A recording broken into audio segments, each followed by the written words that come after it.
What's up, guys? I'm not gonna fight you. I'm here on vacation. What's your family's legacy or traditions? Nobody too. Let's see.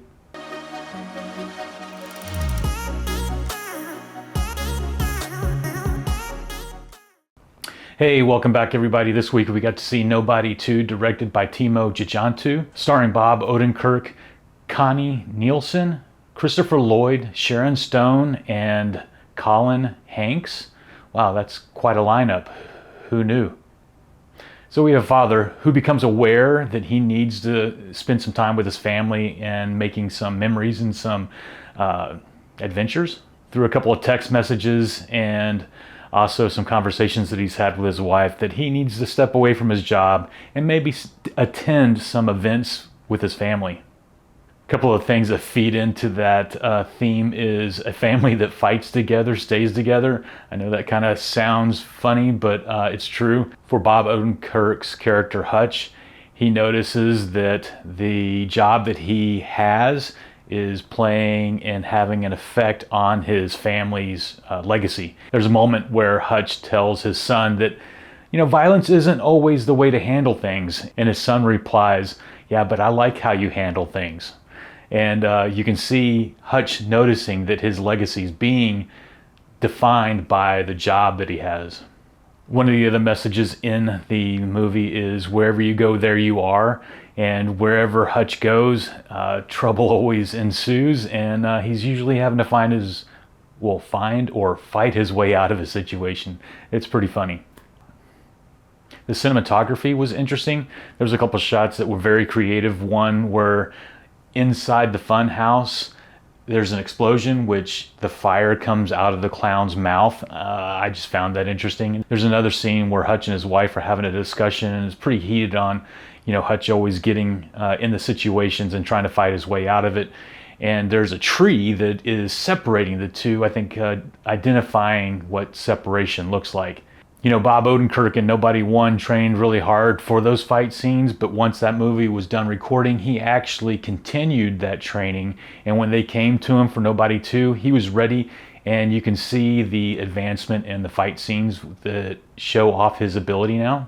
So even with all of that, there is a look in the fight scenes that helps edit. But yeah, you could definitely tell that there was a purpose in the way that it was shot. There's a couple of laugh out loud moments with the soundtrack. A couple of songs were very fitting for the scenes that were being shown at the time. And there was not just me, but the audience was laughing too.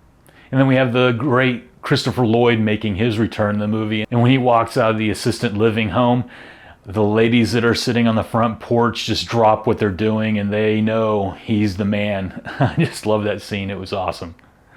So overall, this was a Are You Not Entertained film, where you can actually go to the movie theater and enjoy it on the big screen and get some laughs with the audience and get that experience, or you can wait for it to come out on streaming and still enjoy it with the family. So either one, definitely recommend that for sure. All that reminds me of 1 Chronicles 28:3, where it says, "But God said to me, you must not build a temple to honor my name, for you are a warrior and have shed much blood."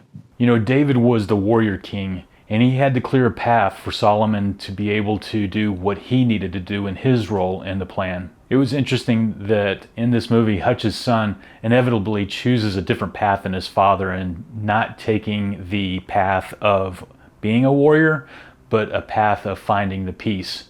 It is what it is. Sometimes it takes a warrior to clear a path for others to build peace.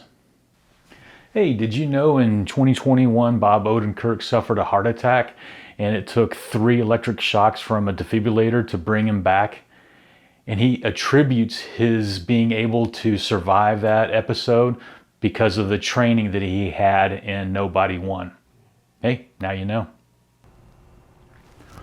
Hey everybody, don't forget about the sneak peeks. This week we got to see Good Fortune starring Keanu Reeves, coming out October 14th. Mortal Kombat, Get Over Here, coming out October 24th. I can't believe I did that. And then we got The Toxic Avenger coming out August 29th, along with Caught Stealing that same weekend. After that, we got Roofman, October 10th. Project Hail Mary, that's coming out next year in March 2026. Then Black Phone 2 coming in the October Halloween range, so that's definitely going to be a scary one we'll want to catch. And then finally we got to see Him, September 19th. Hey, and until next time, let's see.